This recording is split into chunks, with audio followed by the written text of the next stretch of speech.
Back to news. కొత్తగా కొలువుదీరిన 18వ లోక్సభలో speaker పదవికి రేపు ఎన్నిక జరగనుంది. స్పీకర్ చైర్లో ఓం బిర్లానే మరోసారి కూర్చోబెట్టాలని బీజేపీ భావించింది. ఈ మేరకు ఎన్డీఏ భాగస్వామ్య పక్షాలను ఒప్పించింది. కానీ డిప్యూటీ స్పీకర్ పదవి దక్కకపోవడంతో స్పీకర్ స్థానానికి ఇండియా కూటమి పోటీగా అభ్యర్థిని నిలబెట్టింది. దీంతో స్పీకర్ పదవికి ఎన్నిక అనివార్యమైంది. విపక్షాల ఇండియా కూటమి నుంచి కె సురేష్ నామినేషన్ దాఖలు చేశారు. అధికార పక్షం తరపున ఓం బిర్లా నామినేషన్ వేశారు. లోక్సభలో ఎన్డీఏ కూటమికి మెజారిటీ ఉన్నా ఎన్నిక అనివార్యం కావడంతో ఈ ఎన్నికపై సర్వత్రా ఆసక్తి నెలకొంది. అయితే స్పీకర్ పోస్టుపై అధికార విపక్షాల మధ్య ఏకాభిప్రాయం కుదరకపోవడానికి ప్రధాన కారణం డిప్యూటీ స్పీకర్ పదవిపై నెలకొన్న పంచాయతీనే.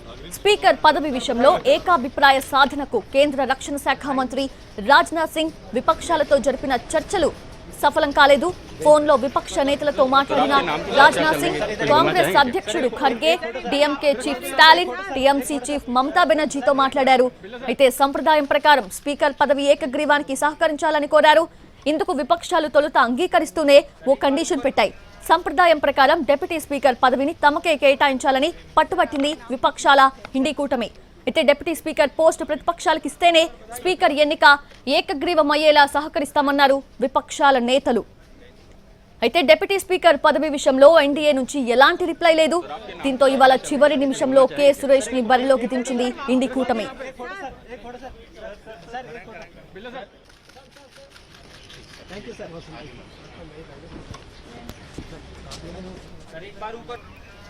అయితే డి సురేష్ కేరళలోని మవిలేకర నియోజకవర్గం నుంచి ఎంపీగా ఎన్నికయ్యారు. 8 సార్లు ఎంపీగా ఎన్నికైన సురేష్ ప్రస్తుతం కేరళ వర్కింగ్ ప్రెసిడెంట్ గా ఉన్నారు.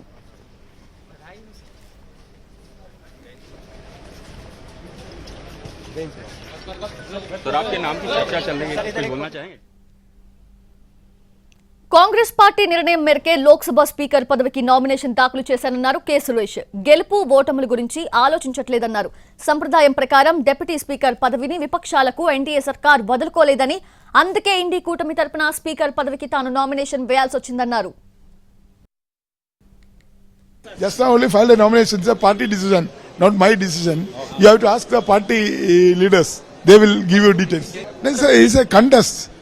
How can I say I will win or lose? This is an election. After result only we can understand. Whether winning or losing, there is a convention in Lok Sabha. So speaker will be in the ruling party, or opposition will be the deputy speaker. Last two Lok Sabha, they denied us because they said you are not a recognized opposition. Now we are a recognized opposition. It's a deputy speaker is right for us, but they are not ready to give us. Again, till 11:50, we are waiting for the. Deputy speaker పదవి ప్రతిపక్షాలకు దక్కాలని కోరామన్నారు కాంగ్రెస్ అగ్రనేత రాహుల్ గాంధీ. తమ party అధ్యక్షుడు ఖర్గేకు కేంద్ర మంత్రి Rajnath Singh phone చేసినప్పుడు ఇదే విషయం చెప్పామన్నారు. అయితే ఎన్డీఏ నుంచి ఎలాంటి హామీ లభించలేదన్నారు. విపక్షాలు నిర్మాణాత్మక పాత్ర పోషించాలని మోదీ చెబుతుంటారు, కానీ ఆయన చెప్పేదొకటి చేసేదొకటి అంటూ మండిపడ్డారు రాహుల్ గాంధీ. देखिए, आज अखबार में लिखा है कि प्रधानमंत्री ने कहा है कि ऑपोजिशन को कंस्ट्रक्टिवली सरकार के साथ कोऑपरेट करना चाहिए. ऑपोजिशन ने क्लियरली कहा है. राजनाथ सिंह जी का खारगे जी को फोन आया. राजनाथ सिंह जी ने खारगे जी से कहा, देखिए आप हमारे स्पीकर को सपोर्ट कीजिए. ऑपोजिशन, पूरी ऑपोजिशन ने कहा है, हमने सब के सब से बात की है, पूरे ऑपोजिशन ने कहा है कि हम स्पीकर को सपोर्ट करेंगे, मगर कन्वेंशन ये है कि डेप्यूटी स्पीकर ऑपोजिशन को मिलना चाहिए. राजनाथ सिंह जी ने कल शाम कहा था कि वो खारगे जी को कॉल रिटर्न करेंगे.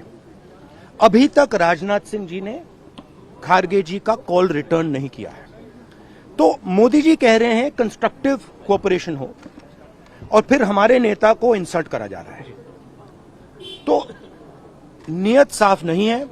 नरेंद्र मोदी जी कोई कंस्ट्रक्टिव कोऑपरेशन नहीं चाहते हैं, क्योंकि कन्वेंशन है कि डेप्यूटी स्पीकर ऑपोजिशन का होना चाहिए. और हमने कहा है, पूरे ऑपोजिशन ने कहा है कि अगर कन्वेंशन फॉलो किया जाएगा तो पूरा డిప్యూటీ స్పీకర్ ఎవరో తేల్చాలని విపక్షాలు అడుగుతున్నాయన్నారు కేంద్ర మంత్రి పీయూష్ గోయల్. డిప్యూటీ స్పీకర్ ఎవరో తేల్చితేనే స్పీకర్ కు మద్దతిస్తామని అంటున్నాయని అన్నారు. ఇలా రాజకీయం చేయడం సరికాదన్నారు. డిప్యూటీ స్పీకర్ పదవి విపక్షాలకే ఇవ్వాలని ఎలాంటి నిబంధన లేదన్నారు పీయూష్ గోయల్. अध्यक्ष कौन होगा वो पहले तय करें, फिर अध्यक्ष के लिए समर्थन मिलेगा. इस प्रकार की राजनीति को हम की निंदा करते हैं और मुझे लगता है कि अच्छी परंपरा ये रहती कि लोकसभा निर्विरोध एक सर्वसम्मति से अध्यक्ष चुनता तो लोकसभा की भी मर्यादा अच्छी रहती, सभी पक्ष का उसमें योगदान रहता और स्पीकर वैसे भी किसी सत्तारूढ़ पार्टी या विपक्ष का नहीं होता है, वो पूरे सदन का होता है. वैसे ही उपाध्यक्ष भी कोई पार्टी या दल का नहीं होता है, पूरे सदन का होता है और इससे उसमें सदन की सहमति हो. ऐसे शर्तों के आधार पर कि किसी एक पर्टिकुलर व्यक्ति या पर्टिकुलर पक्ष का ही उपाध्यक्ष हो, वो लोकसभा की कोई परंपरा में नहीं बैठते. धन्यवाद. స్పీకర్ పదవి ఏకగ్రీవమయ్యేందుకు సహకరించని విపక్షాలపై మండిపడ్డారు కేంద్ర పౌర విమానయాన శాఖ మంత్రి రామ్మోహన్ నాయుడు. ప్రజాస్వామ్యంలో షరతులతో డిప్యూటీ స్పీకర్ పదవి పొందాలి అనుకోవడం తగదన్నారు. ఇది మంచి సంప్రదాయం కాదన్నారు. కేంద్ర మంత్రి రాజ్నాథ్ సింగ్ విపక్ష నేతలందరికీ స్పీకర్ పదవికి ఓం బిర్లా పేరును ప్రతిపాదిస్తున్నట్లు చెప్పారని, ఏకగ్రీవానికి సహకరించాలని అందరినీ అభ్యర్థించారని చెప్పారు. అయితే డిప్యూటీ స్పీకర్ పదవి ఇస్తేనే స్పీకర్ ఏకగ్రీవానికి సహకరిస్తామని షరతు పెట్టాయన్నారు. देखिए अभी ओपोजिशन का भी कंडीशन रखना स्पीकर के इलेक्शन पे ये अच्छी बात नहीं है. ये कभी ऐसा रहा नहीं है. लोकतंत्र जो है कंडीशंस पे नहीं चलता. और रही स्पीकर इलेक्शन की बात, उसके लिए जो भी एनडीए की तरफ से जो भी करना चाहिए था उन सब ने किया. स्पेशली राजनाथ सिंह जी ने एक वरिष्ठ नेता होने के नाते सबको रीच आउट किया, ओपोजिशन को भी रीच आउट किया. उनको भी बोला कि ओम बिरला जी को हम प्रपोज कर रहे हैं तो आपकी सहायता इसमें होनी चाहिए. तो जब उनकी बारी आई कि सहायता देने की तो उन्होंने कंडीशन रखा कि हमें ये कंडीशन करिए तभी हम करेंगे. ऐसा तो कभी हुआ नहीं. वो कन्वेंशन तो कभी रहा नहीं कि कंडीशन बेसिस पे किसी स्पीकर को सपोर्ट करना.